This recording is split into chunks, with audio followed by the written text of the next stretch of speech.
But this is the thing, if I want to prank someone, I can, if I have your information and I don't like you, I can fill that form out. Yeah. Yes. Didn't even think of that. Hi, and welcome to the How to Destroy Your Brand podcast. I'm Josh, and I'm a videographer. So I specialize in camera, editing, all of that stuff. Do you want to introduce yourself? Yes. And I'm Andreas, social media manager, social media expert, I guess, if I toot my own horn. But yeah, the opposite sides of the spectrum, aren't we really, Josh, when it comes to marketing and content creation? Exactly. And that's why we decided to come together and make this podcast, How to Destroy Your Brand. And the title may be a bit misleading because it's not like first sentence of the whole show. This whole podcast is completely misleading. Yeah, this is not what it says on the tin. And the reason is because we're going to explore brand controversies or company controversies that may or may not have affected the company in a positive or negative way. Obviously, how your brand can succeed or be destroyed is not as good a title. No, so definitely not. That's kind of the thinking behind it. This one rolls off the tongue a bit more, doesn't it? Yeah, definitely. I mean, it's probably not best for the people that we're talking about to hear, but that's fine. How to destroy your brand is it's a very strong take, and as the listeners will learn as the show progresses, not every episode is about a brand being completely destroyed, but there are different topics as well, how companies almost had disastrous moments that were saved, but also, like we're going to go in today, campaigns which ultimately colossally failed. And there are many reasons as to why different campaigns fail. And that's why in each episode, we're going to look at the specific reasons, almost as a cautionary tale, aren't we, Josh, as to what went wrong and why nobody in the marketing industry should ever try and replicate what happened in those campaigns. Or should they? Or should they? So it's either that or the opposite. Very clear. I think we're very clear there. It might be one thing, it might be another. Basically, it's whatever you want to take from this podcast. That's what it is. Exactly. So we'll get into the subject straight away. This is going to be about the Toyota Matrix 2009 campaign. Now, this is a pretty hard subject to find out about, or at least I found it hard. Maybe my research skills need a bit more development. But basically, in 2009, there was a new model of the Matrix being released, and Toyota decided that they didn't want to advertise on TV anymore. Now, 2008, 2009 being where Facebook was really coming to the forefront, it was kind of, the reason they didn't want to do that is because they realized there was a target audience in social media that was just mainly 18 to 30-year-olds. That wasn't available on TV. You know, when you watch TV, it's usually with your family, or, you know, you can target somewhat with the time slot, but I mean, pretty much universally on social media, it was just a younger audience at that time, right?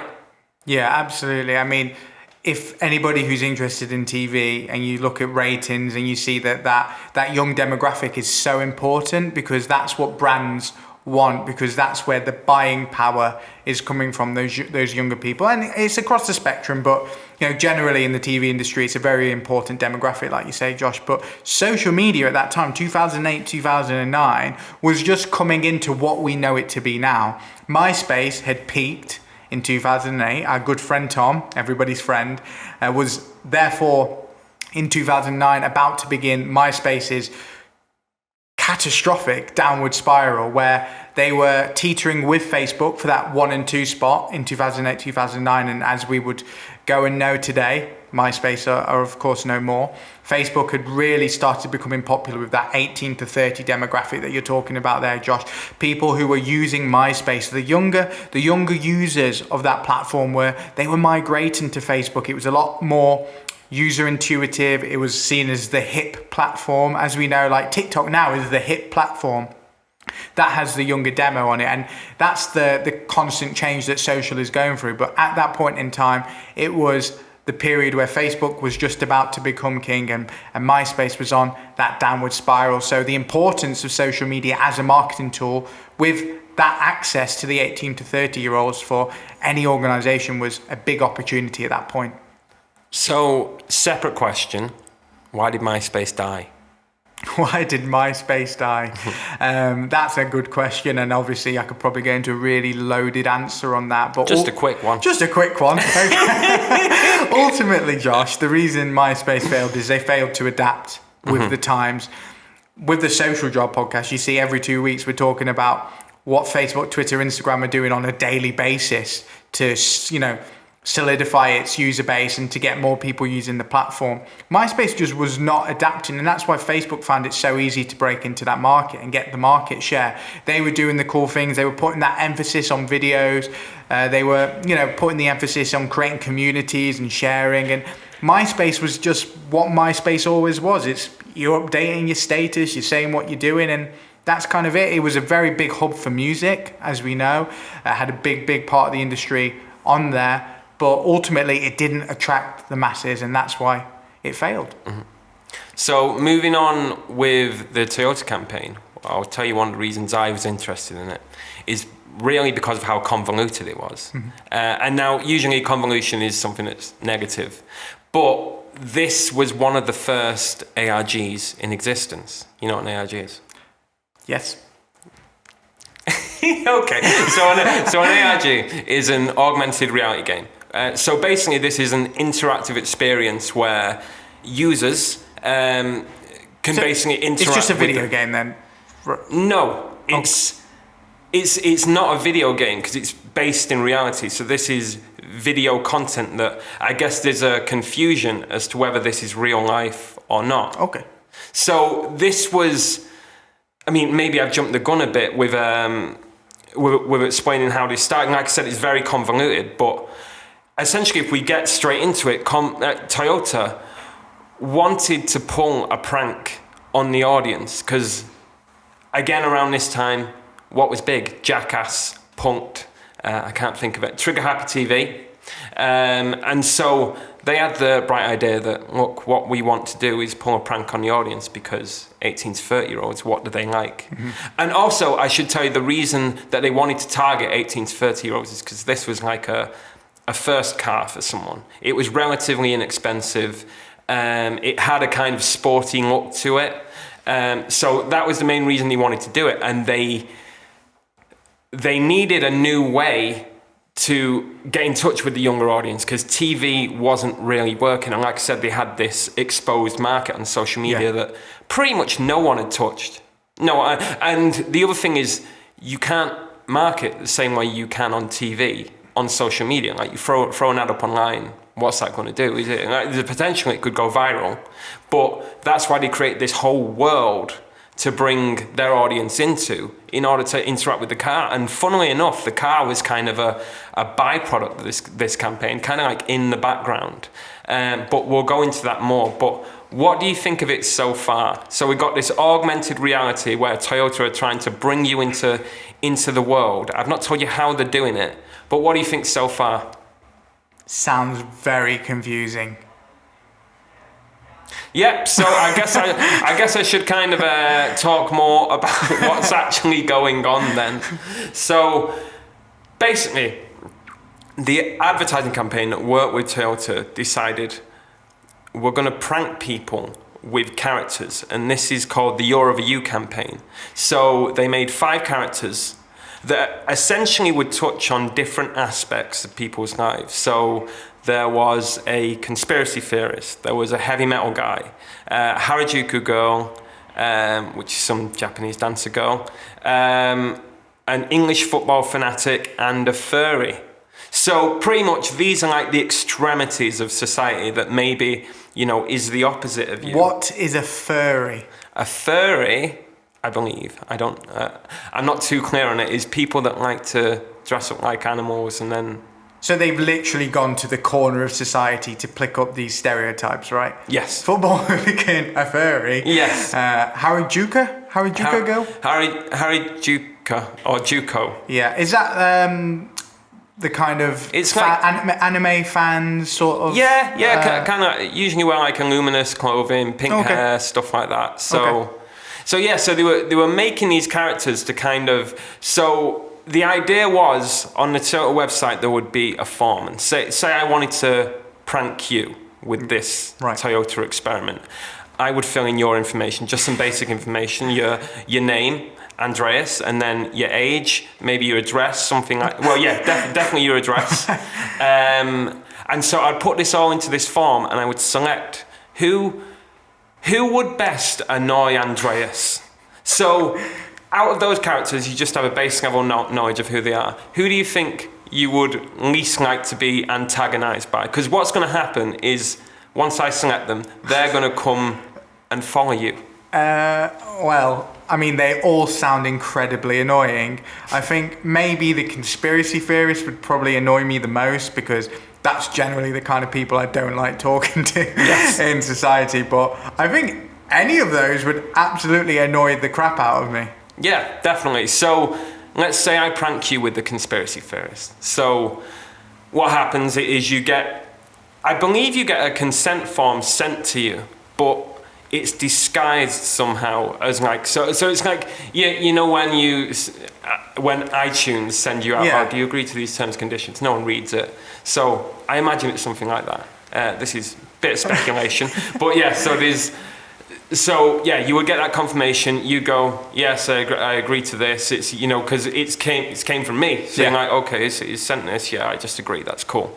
So now, maybe in a week's time, what happens is, on the first day, you receive a text message from a stranger that says, hey, I'm traveling from wherever, let's say London, and I'd like to stay at your house.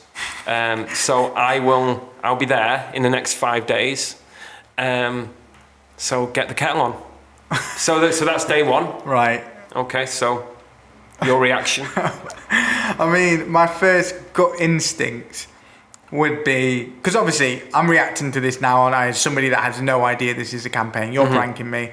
I get a random text message of a number I don't recognise, of someone who says they're my mate and they're clearly not. My first reaction would be, hello there, sir. Who the hell are you? Because that would be very concerning to get that text message. You would probably, you know what? You might actually think your mates were pranking you at that point, but you'd have no idea where the prank was going or what was going on. Yeah. Okay, so that's day one. So you said, who are you? And you got no response. I have a feeling it's going to get much worse than this, right? It does escalate rather quickly, yeah. Okay. So the next day, you would receive a phone call, and it would be a pocket dial. And it would sound like someone's in a car, and then you would hear something like, oh, it's Andreas's house we're going to. Yeah, we'll be there in probably a few days. Click. Now what?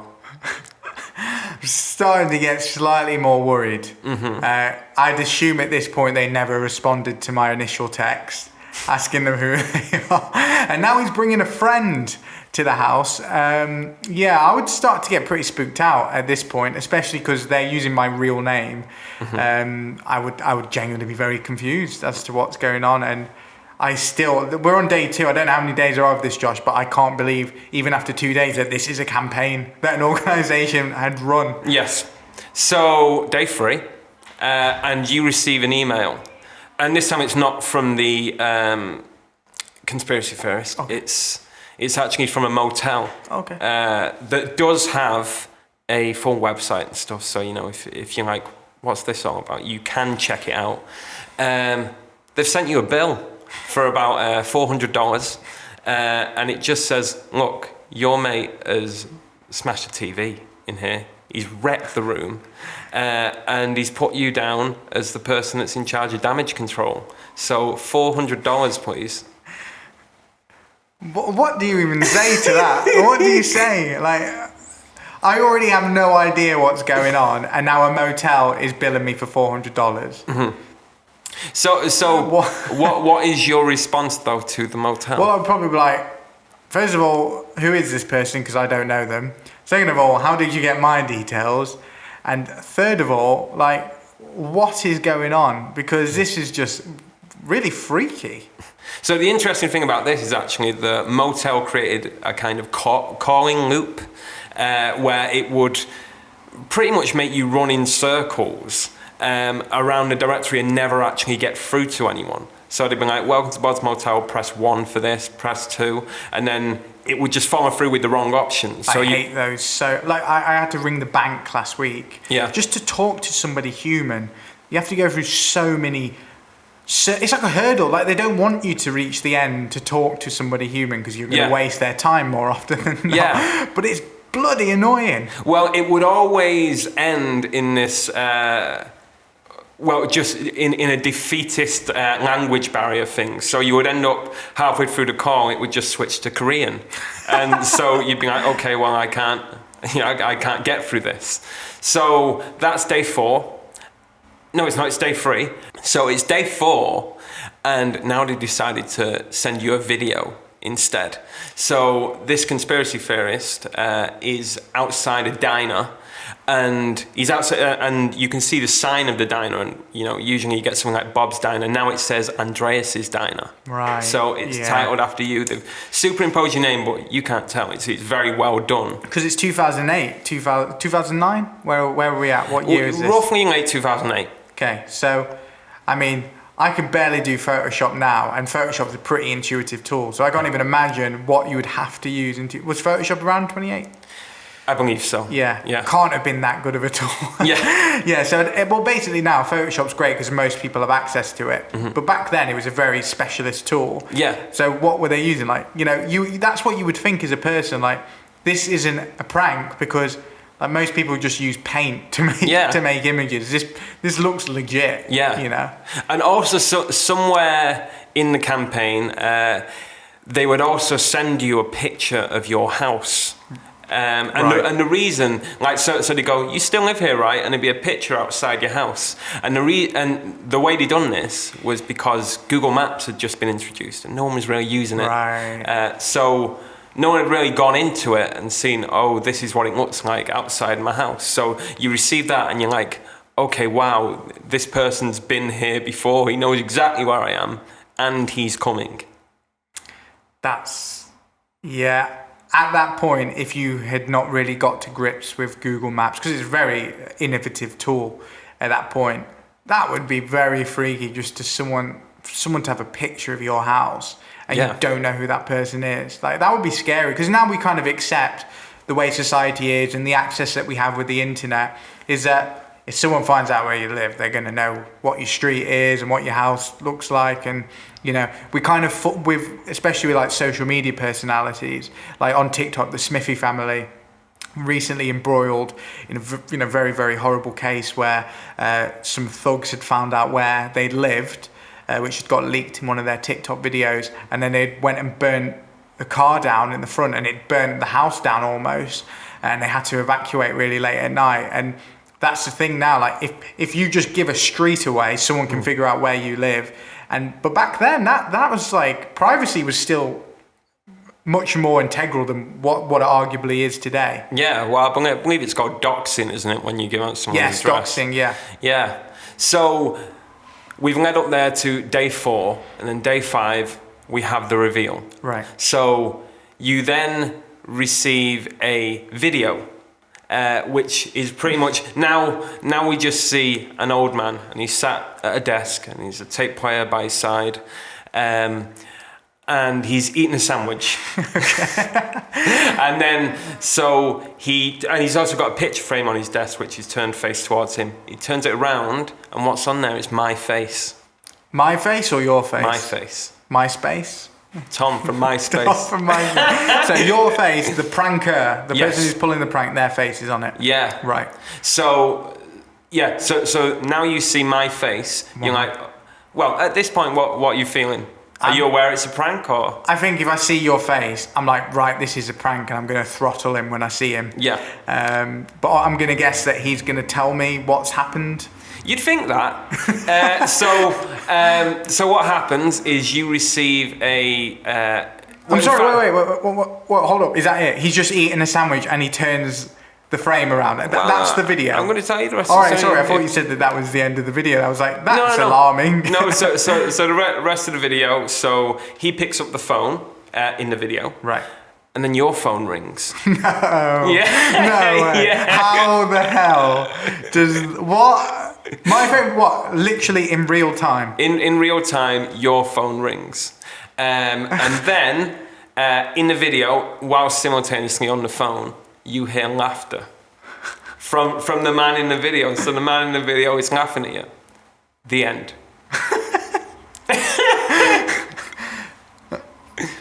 That's it. That's it. So you're aware that you've been pranked.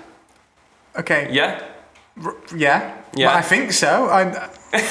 well, okay, right. So that's just happened to you. I don't understand, because obviously I've now got the hindsight of knowing why we're talking about this. Yeah. Why would go and buy a Toyota car after all this? I'm sure you're going to explain it to me, but what is going on? Like, that would freak me. That whole process would freak me out. I don't understand how any of that could have got sign off by somebody in Toyota to say, that sounds like a very good foolproof method to get someone to spend $15,000 on a new Toyota Matrix car. I see where you're coming from. This is, remember, we're coming here from the person being pranked's perspective. Yeah. So the person who's being pranked isn't the person, I guess, that is who they're approaching to buy the car. Right. It's the pranker, someone who's seen the content pre-hand, who because you wouldn't just look at a form and go conspiracies, heavy metal guy, and go, right, well, I'm going to choose them. You'd have to find out a bit more about them. Yeah. And they've done this by creating lots of other content for these people, lots of other videos, so that people that were following this campaign would get a feel for these characters. So they were almost living as real characters then, like they had social platforms and so that's really the thing, is a lot of them actually had these kind of Google proof backgrounds. So let's take, for instance, the heavy metal guy. Well, first of all, they had their own MySpace page and everything like that, but another thing that's interesting about them is they 5 members of the band, I believe the lead singer was called Anubis Psychosis. Right. And all of them had the first names of an Egyptian god and the last names of a disease. Okay. What they also did to Google proof the band, they made an EP for this band. It's like a 6-track EP of the most crazy music you'll ever hear. There's one called Bathtub Full of Ice, which is about the lead singer having a recurring nightmare where he wakes up and his kidneys have been stolen, and one called Beardy Baby. Guess what that's about? I'm going to take a wild guess that it's about a baby that has grown a beard. It is spot on. So what I'm trying to say is these all these characters had this really deep background that if you check them out, you go, oh my God, this is a real person. Like the football hooligan had a MySpace page, pictures of him and his pit bull, and years after this campaign, his MySpace page was still live. What else was there? There was the conspiracy theorist. I mean, he was just, I don't really know what he had on. He had a blog. And it was pretty much just spurious information about the universe. He believed they were mining uranium from Pluto and trying to sell it to big government. So he would just pretty much say anything he wanted. He was my favourite character, to be honest. I'm so lost though, because yes. I thought we were talking about a marketing campaign, and this just sounds like a giant prank. So how was the car implemented, I think is the question you're asking. Yeah. And this was really very, very subtle. It's like, for instance, there was a social media clip of the football hooligan just playing football with his friend, in the background, Toyota Matrix. At the back of a gig, when the heavy metal guy's playing, in the background, Toyota Matrix. So it's one of those things where you weren't supposed to know that this was an advertising campaign if you were. So it's like a guerrilla marketing campaign, basically. Yeah, exactly. So and especially if you're being pranked, you don't want to be like, why is there a Toyota Matrix in all of these videos? So that might lead you on to something. What this was is the people that were coming on this long trip to harass you, so to speak, were all using the Toyota Matrix. You know, so that's kind of the subtle thing behind it, essentially, is that they're all coming to you in this product. Right. There's a lot to unload there. Yeah. First of all, I mean, yeah, as a campaign idea, very subtle, very subtle, to the point where almost too subtle, almost to the point of they're trying to market this campaign. And obviously they've sat round together, Toyota and the campaign heads have sat round and they've gone, how do we market this product to a younger audience? And someone's gone, social media. And obviously from there, they've fleshed out this idea, let's run this campaign on social, but we'll run it as like a guerrilla marketing thing. So it's not just about the car, it's about more than the car. It's about getting invested in stories and characters. And basically they stopped there. They didn't actually bother to flesh out anything else as to the link between both. And after you've explained all of that to me, Josh, I'm just so confused still. I'm so confused as to what am I supposed to react towards, a prank or a marketing campaign? Because both of them sound horrendous. Well, see, I'm kind of at a different crossroads, because I think for the person being pranked, yeah, it's not the greatest deal. But for the person involved, if they're just aware that Toyota is doing this prank, and imagine you were on the other side of that. So you're now pranking me. Yeah. And you're going, he's gonna have a horrible time now for 5 days. And then you're like, thank you, Toyota, for giving me that side. I wouldn't like that if I had the chance to set a character loose on you, knowing nothing bad was going to happen to you. So here's a quick one for you. So the website was called Your Over You. Your Over You. Was it clear on that website that it was a Toyota product? Yes. It was. Okay, so the pranker knew that they were using Toyota. So this one, the pranker is fully invested from day one that this is a Toyota product and Toyota is helping me in do this to my friend. Right. So, like I say, it's the pranker, I guess, that is getting the product. And the thing is, most people received the prank quite well when they realized it was a prank. So they were like, oh, you know what, that's actually pretty funny. So maybe it even turned people on in that way who had been pranked. Yeah. Yeah. But here we come to the controversy. Right. Is that maybe it would have been someone like you, but it happened to be this girl called Amber Dewick who didn't take kindly to it. She was terrified, absolutely terrified. She said that she was sleeping with a machete under a pillow. Okay. So, yeah, she didn't take it too well, and she ended up trying to sue them for $10 million. Wow, that's a large amount, yeah. Yeah. But at the same time, with these kind of campaigns, people get sued all the time. You know, it's not a new thing. You generally have like a contingency plan if you're an organisation that, you know, if we're going to get sued, you know, this is the process, this is the money that we're going to, yeah. You know. I think they didn't realise how much they'd opened themselves up to getting sued. It's like, because the reality is everyone's going to complain about everything. That's a slogan I just made up, but one person will complain about stuff. But you don't know where this is going. No, but you see what I'm trying to say is that every campaign there will be people that complain. The thing here is that they gave people a lot more reasons to complain.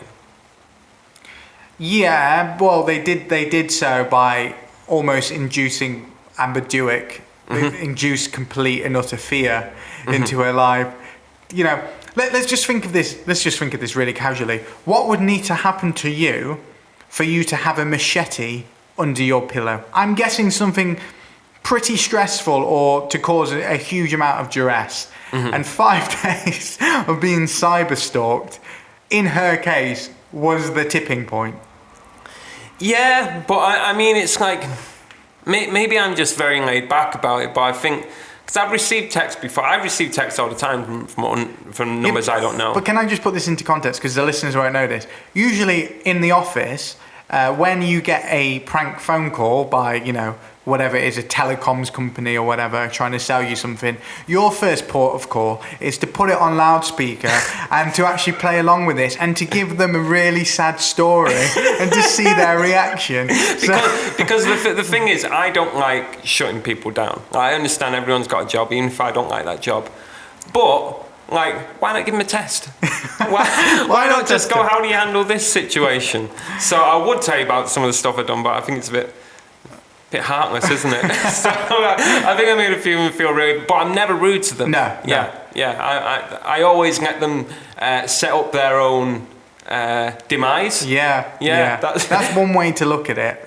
But no, I just don't know. Like the whole campaign, the way you're putting it, you're basically saying it's not that harsh. I'm kind of looking at it from a bit of a different perspective, saying it seems quite harsh to me. But then.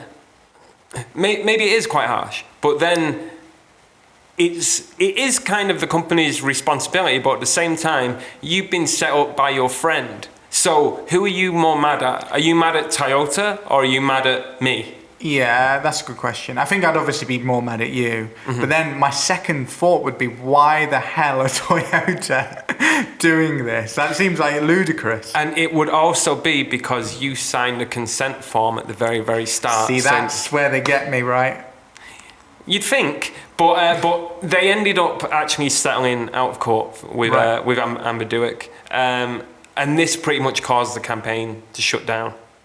But on the bright side, they did actually hit the target audience. The people that took part in it loved it, absolutely loved it, and the campaign actually went on to win awards, quite a lot of awards. It done really, really well.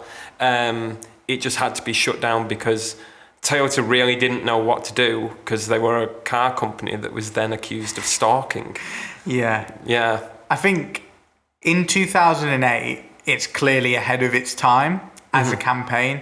That certainly wouldn't work in 2021 because every organisation and company's looking for that edgy campaign that's going to win them awards and win them an audience and get them the demographic that they want to do. So for Toyota, it's almost right place, right time, but almost wrong execution. Because I can actually be fair and agree with you. There are certain elements of this campaign that do sound very smart, like the idea of having the car in the background of things, even though it's very subtle, it works and it does actually bring that synergy to the brand of what the campaign is. It's not just a random thing, it does link to the Matrix. But at the same time, as a campaign, what are we measuring campaign success on? You enjoying it and you pranking your friend, or how many car sales Toyota make on the Matrix? And that's probably what I'm guessing the higher ups are saying at this. How many months did it run for before it got pulled? I'm not sure. I know it was probably about 2 or 3. Yeah, so it's not a long time really at the end of the day. So after 2 or 3 months, if you've got to reassess, is this campaign working? Generally, that's quite a bad thing, you know. Yeah, but like I said, I believe it did hit quite a lot of its goals in terms of sales and stuff like that. Like I said, the young people absolutely loved it, and the thing is I believe Toyota were quite happy with how it turned out, obviously, other than the lawsuit. The lawsuit wasn't a good thing. Because it was a target market that they'd been trying to get for a while. Because Toyota was known for a long time as really being boring, safe, and they were really trying to come out of that mold. And they'd actually tried something a few years earlier with Toyota Yaris. They actually made a video game for Toyota Yaris. And I believe this is where they started to pick up on, look, there's a whole different audience in different places. So if we move away from TV, we move to video games. Once again, we hit the 18 to 30 market, mainly male. And they hit it, but the problem is they didn't make a positive impact because the game was absolute garbage. I mean, and even the people that were playing it at the time realized, I think they called it an adver game because it was so clear what they were trying to do. Because they pretty much the brief from Toyota must have been something like, okay, so we want this racing game that features things that kids like. What would kids like? MP3 players, dogs on hoverboards. So you're going around this track that is not very inventive. The controls aren't great or anything like that, but you get to see some nice flying MP3 players and some dogs on hoverboards that you can shoot lasers at. Oh, okay. We're killing the dogs. Okay. Yeah. Yeah, exactly. That's always a good idea. Yeah. So I'd really say that this didn't really destroy the brand. It was more kind of swept under the rug more than anything. Yeah, obviously Toyota is still around today. A lot of people drive Toyota cars. So the brand is still alive and well. And they settled out of court, had a bit of bad press, I imagine, and then that was it. Everybody moved on with their lives. So it didn't necessarily destroy Toyota's brand, but I think they did what was right, which is after 2 to 3 months they pulled it, because I think had it been allowed to carry on, there is the potential that it could have destroyed the brand, because I can imagine there's more than one Amber Dewick in the world that's going to sleep with a machete under her pillow. And just the point, this is a thing. It's like, well, I guess the question is, should she have sued? I know we're not the ones in the position to make that, but it's like, I always think, if no one meant to hurt anybody, and no one really did, should they have sued? Was there a reason? Do you know who pranked her? Is that public information?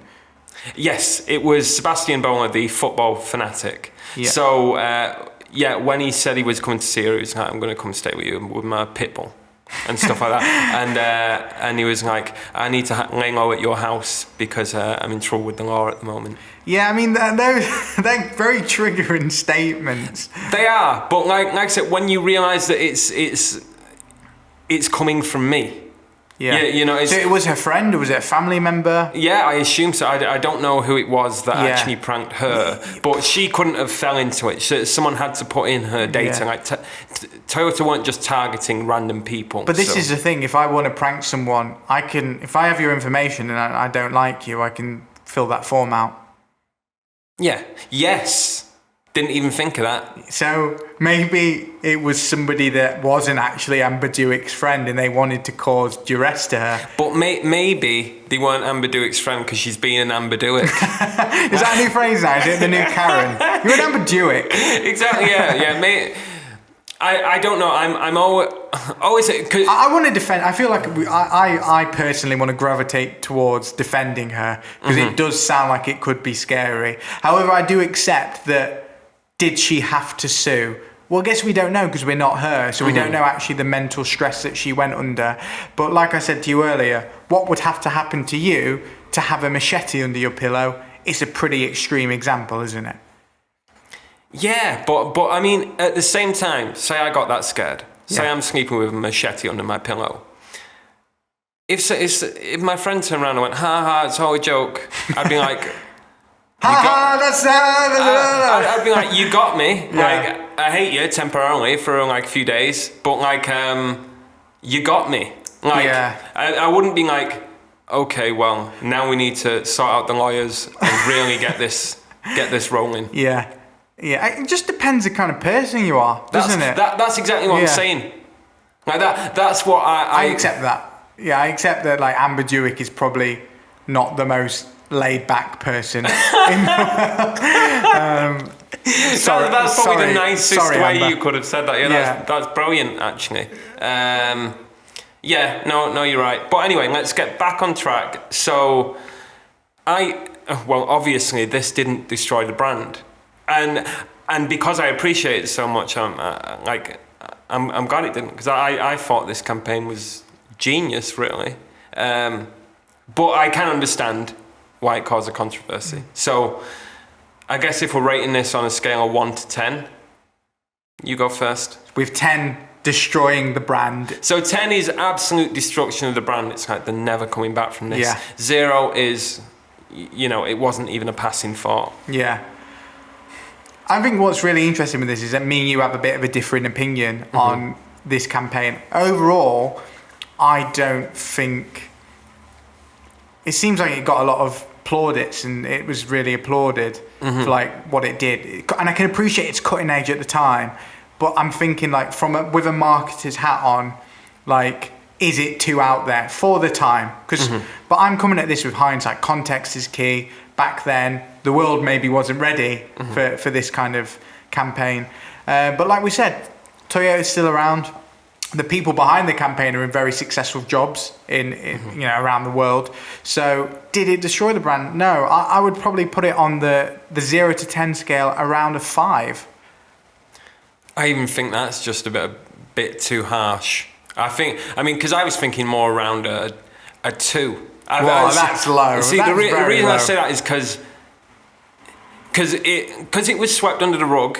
They got a bit of bad press, but if you think, I think about 6 months to a year later, if you want to know something that really affected the brand, was the giant recall of 9 million vehicles from Toyota because there was problems with the brakes. Oh, okay.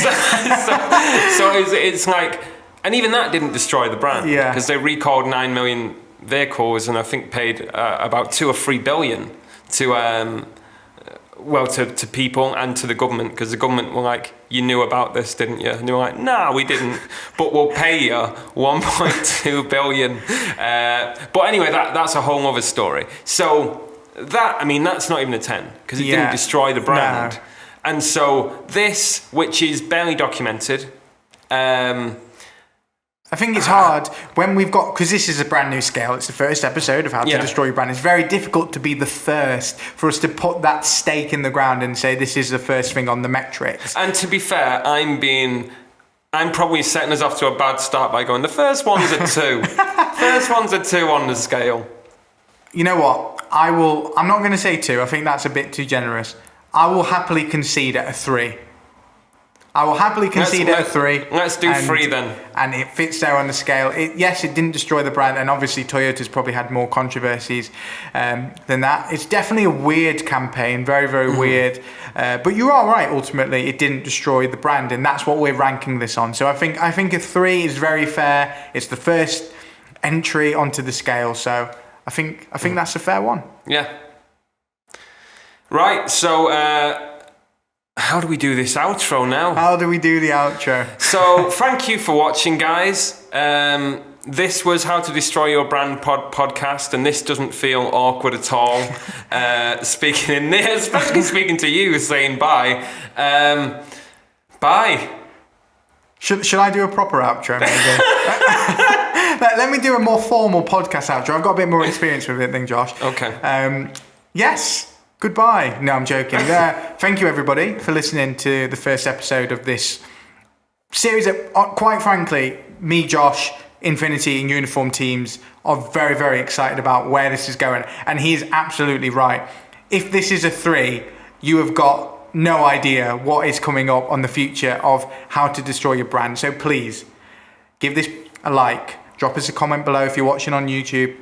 And if you're listening on more traditional platforms like Spotify or iTunes or Stitcher, please subscribe to make sure that every time we drop a brand new How to Destroy Your Brand, you're getting it directly to your download. So I've loved this, Josh. I think this was, if I'm honest, incredibly insightful, because I didn't really know much about this campaign before. And you've explained it in a way to me, and hopefully the audience, which is like, bloody hell, what have we got ourselves into with this podcast? It's going to be wild. Well, you know what I'm most impressed about is that you just done all that off the top of your head. That was a brilliant outro. And I guess we should sum everything up by saying, if you haven't watched the documentary already, go watch it. It's called You're Over You by Infinity Studios. There we go. That's the end of the podcast. That's the end. Bye. Bye-bye.